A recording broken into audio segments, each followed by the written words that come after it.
Welcome to Diplomatic Front.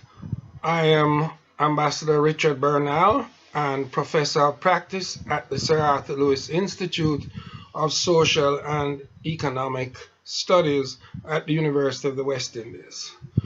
I will be hosting this program on major international issues. The objective is to go beyond the information of what happened and when, and to provide an analysis which explains why and what were the major personalities and trends which influenced these events. Perhaps the most appropriate way to start off is to discuss the major international event in recent times. That is the change in U.S. foreign policy, which has followed the transition from President Trump's administration to the administration of President Joe Biden. This, of course, is of considerable international importance because of the US's position in international affairs and the global economy. The major difference which has emerged between the Trump and Biden foreign policies are as follows. One, there are objectives which are going to remain common to both policies. One such of particular importance is the US-China relationship. There is broad consensus in the US across Democrats and Republicans that China remains an ominous rival to the US in global affairs, and therefore a feeling has developed in the United States, shared by the majority of Americans, that China's intentions are inimical to the interest of the US and that the US should combat this with a firm approach to contain Chinese influence and to reassert US influence where it has been challenged or where it has been eroded. So this first objective is a firm policy on some issues, particularly China. However, the major difference here will be how these objectives are pursued. It is clear that the protectionist trade policies of the Trump administration have not worked. Major international organizations and think tanks have done empirical studies which show that rather than containing the trade deficit with China, the trade deficit actually increased with China. There were also adverse consequences to US production, particularly in agriculture and in consumer prices. Indeed, there are certain products which are no longer made in the US, and in some cases they are made only in China.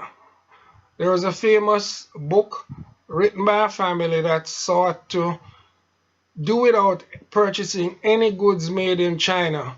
It lasted about 2 weeks because it turned out that there was a particular screw which only is made in China and not made in the US. This is an illustration of the interdependence of the two economies. There's a limit to the extent to which there can be a combative approach to China because of the interdependence. Both economies are invested in each other, trade with each other, and indeed China is a major holder of treasury paper, which means it helps to finance the US budget deficit. The Chinese also hold most of their reserves, the largest in the world, in US dollars. So that common objective of pushing back against China is going to be undertaken in a different way. A second set of objectives are going to change. There are some objectives where the two administrations differ entirely. Best illustration, climate change. Trump administration 3 years ago decided to withdraw from the Paris Agreement, and it came into effect some days before Trump left office. Immediately on taking office, Biden reversed that and rejoined the Paris Agreement and appointed former Secretary of State John Kerry as special envoy to signal not only rejoining the multilateral effort, but the importance to which this administration attaches to climate change and its mitigation. This, of course, is complemented by a series of domestic measures intended to further the green economy, promote environmental sustainability, and to create jobs in clean energy. A third difference will be seen in how foreign policy is conducted. Under the Trump administration, there was a tendency to have policy on the international scene emanate almost entirely from the president, and in some new and unconventional ways, such as through tweets or through some form of public communication with leaders of important countries ranging from North Korea to Australia to the European Union. The Biden administration is going to revert to a broad-based diplomatic approach in which the State Department and traditional diplomatic channels and diplomats will play a role closer to what they did before the Trump administration. A fourth set of differences relate to the approach to certain issues. One of them, very importantly, is both a foreign policy and a domestic issue, which is the issue of immigration. The Trump administration relied on a policy of almost total exclusion and relied on the construction of a wall to help enforce that. The Biden administration, while telling potential migrants not to come to the U.S. at this time, will set out in greater detail the objective of a path for migrants to citizenship over a period of 8 years. The most graphic illustration of this is the reunification of unattached children which were held in custody with their parents as a start to eliminating the kind of approach to migration. A fifth set of issues relate to policies on a regional basis. The most notable of these will be that the relationship between the US and Russia will be not as close as it was under the Trump administration, an enigma which has never been fully explained. However, already the Biden administration is indicating a firmer response to Russia. A second difference, the approach to Saudi Arabia. Saudi Arabia, critical to the US for many years as an ally in the Middle East, but also as a source of energy. That has become less so as the US now generates much of its own energy needs. However, the approach of the Trump administration was not to in any way antagonize Saudi Arabia. However, the Biden administration is already showing a much firmer approach to relations with Saudi Arabia, indicating that it will not tolerate certain kinds of conduct by the royal family of Saudi Arabia. With Europe, the relationship which had deteriorated significantly between US and Europe will be rebuilt. In the security area, it will center around NATO, but generally a warmer set of relations akin to what has existed in the past. In Latin America is a region that has always felt relatively neglected by the US given its close physical proximity. That is not likely to change because there are not major issues in Latin America, even with the prosecution of counter-narcotics measures that would engage the attention of the US in the way that it is engaged with China, North Korea, Russia, etc. The Caribbean, in that regard, should not expect to suddenly become a major priority for the US.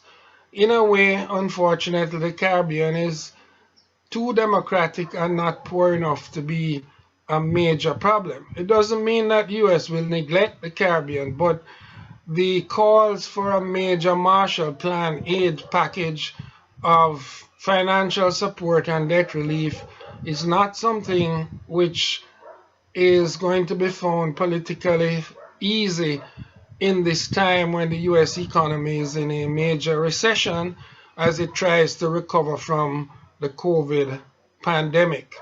Africa, another region in which the US has not paid particular attention, not likely to become more important in the agenda, despite the fact that the Black Caucus is an important part of the Democratic delegation in the House of Representatives, and the impact of the Black Lives Matter movement. It's not likely there will be a major initiative there.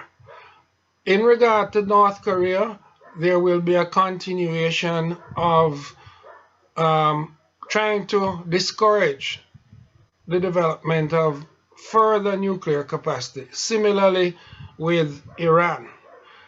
Now, there are some special areas, and one of them is Venezuela, and another is Cuba. I think that the Biden administration will not be as forceful in the use of measures such as sanctions, but will try to engage the regime and to induce them to make certain changes in policy, which the US feels very strongly is necessary. We will be having an important guest who will be able to talk more affirmatively about US foreign policy. Professor Jeffrey Sachs is a world-renowned economist who was trained at Harvard and was appointed a full professor at the age of 28 years old. He has written numerous books, including a book on the age of sustainable development, which I regard as not only recommended but essential. His latest book is The Ages of Globalization, which is a history of globalization, which I also highly recommend. In recent times, he has been the director of the Center for Sustainable Development at Columbia University. He will forgive me for not giving more details because it would use up all the time we have for the interview. Professor, good to have you on. Thank you for making the time to join us.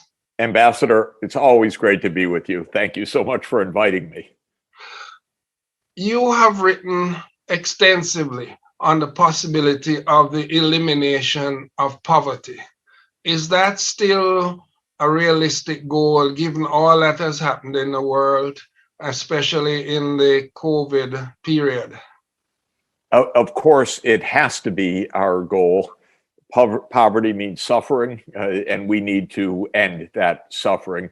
This is a world of wealth, unbelievable wealth.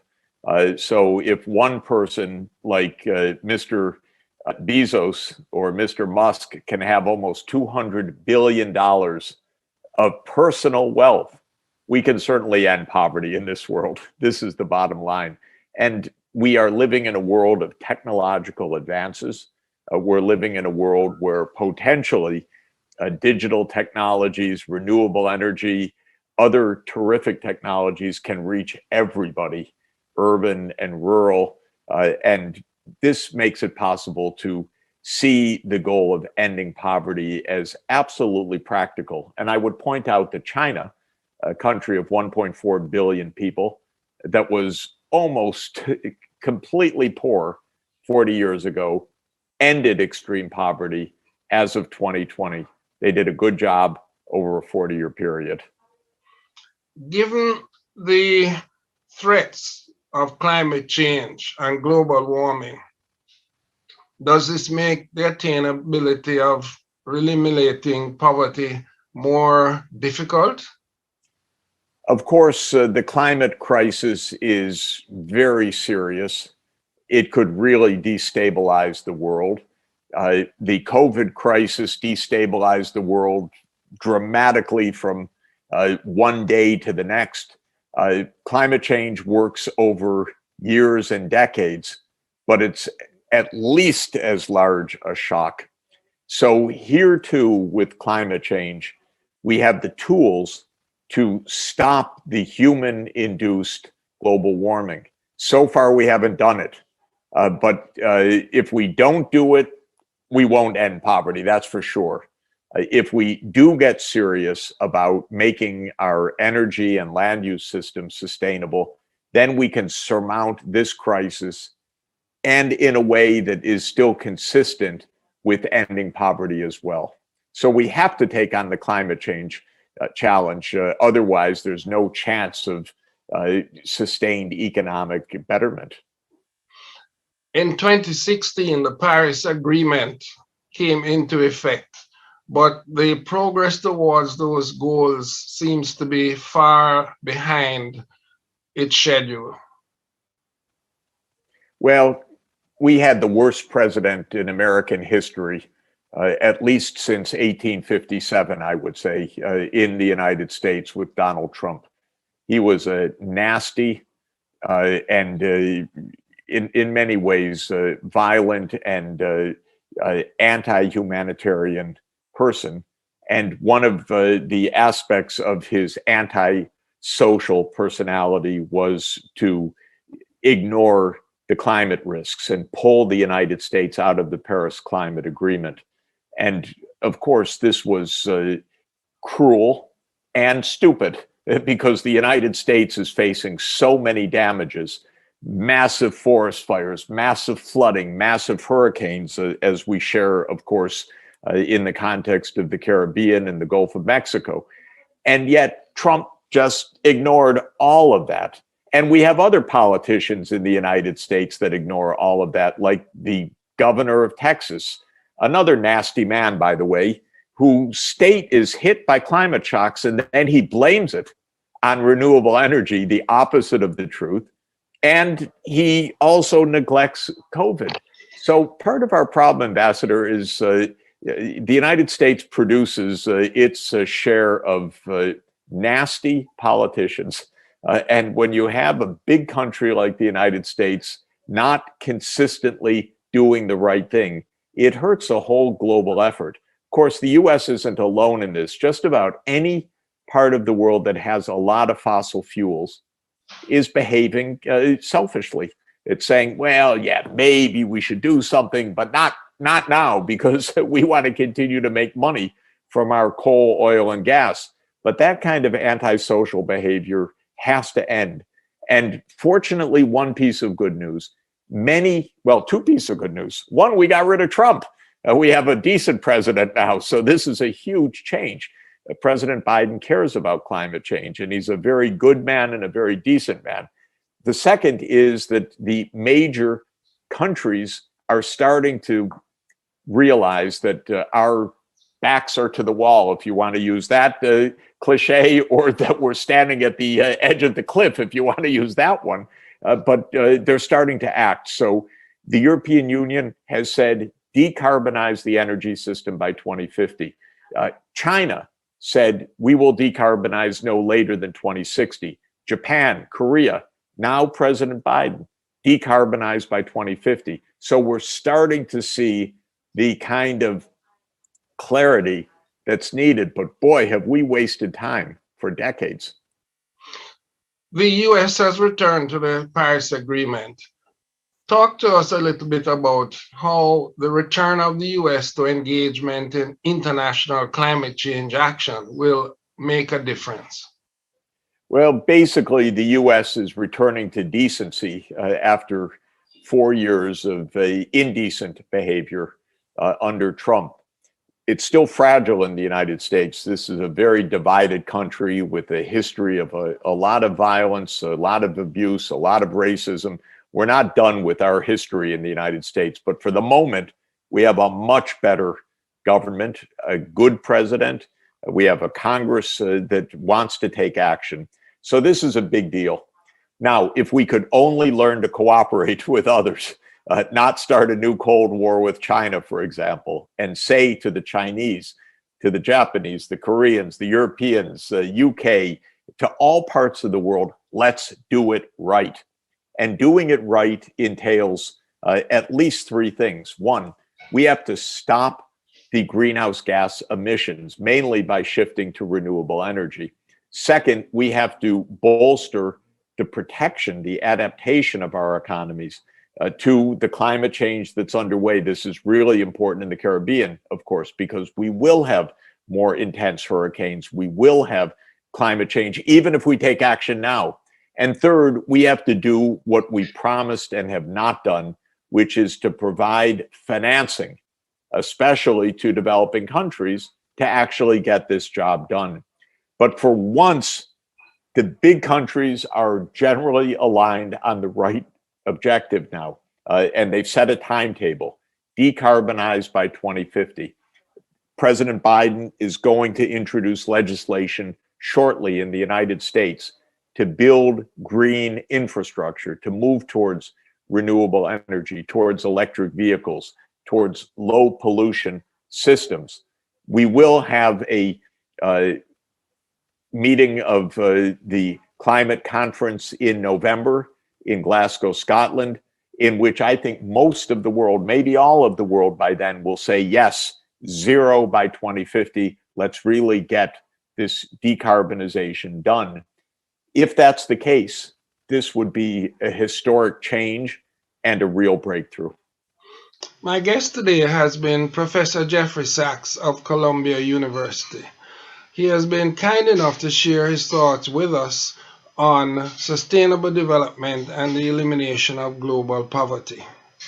He and I serve on the United Nations Sustainable Development Solutions Network. I look forward to our next meeting. On diplomatic front, we sometimes recommend a book which we think is worth reading.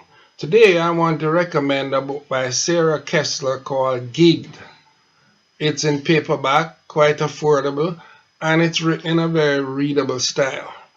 It touches on a very important subject, the subject of the gig economy. It's called gig economy because the jobs being provided are temporary jobs or part-time jobs, so that the worker is no longer employed to the firm, and that has implications for payment and for the rights of workers. This trend has been developing, and it has been accelerated by the dislocations occasioned by the COVID-19 pandemic.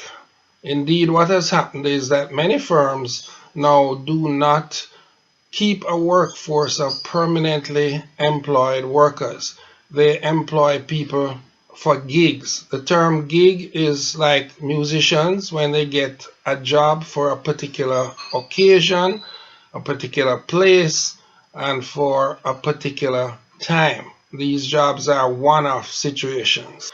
The trend has been developing, and it has allowed firms to cut their cost of their labor force because they only pay for the time when workers are actually working, and it therefore reduces their cost. However, it has implications for workers. For example, a driver does not get paid for 8 hours.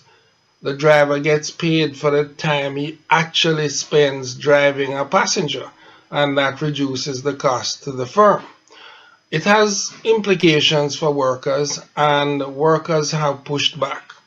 Indeed, a recent ruling in the courts in England has now established that these so-called gig workers, part-time workers, not full employees, are indeed employees and are therefore entitled to certain benefits such as leave, sick leave, retirement, and other benefits.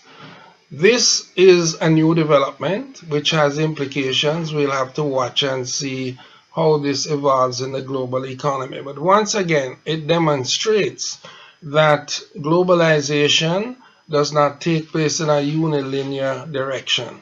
It moves in fits and starts, forward, back, moves to the side, and this is now an evolving situation which we will have to watch with interest. It had been taken as an almost irreversible trend for future employment, but the ruling of the courts now has implications for some change. It will mean that certain firms that have developed their business model purely on the basis of the gig employment is now going to have to reevaluate and to begin to look at cost. But one of the things we know about the private sector is that it is continuously innovating. But this is a significant development. The book I'm recommending is very readable and goes through many aspects of the gig economy, both in terms of a systemic analysis and in terms of the individual's experience working in this kind of business model. I thank all our viewers for joining me today and look forward to seeing you on the next edition of Diplomatic Front.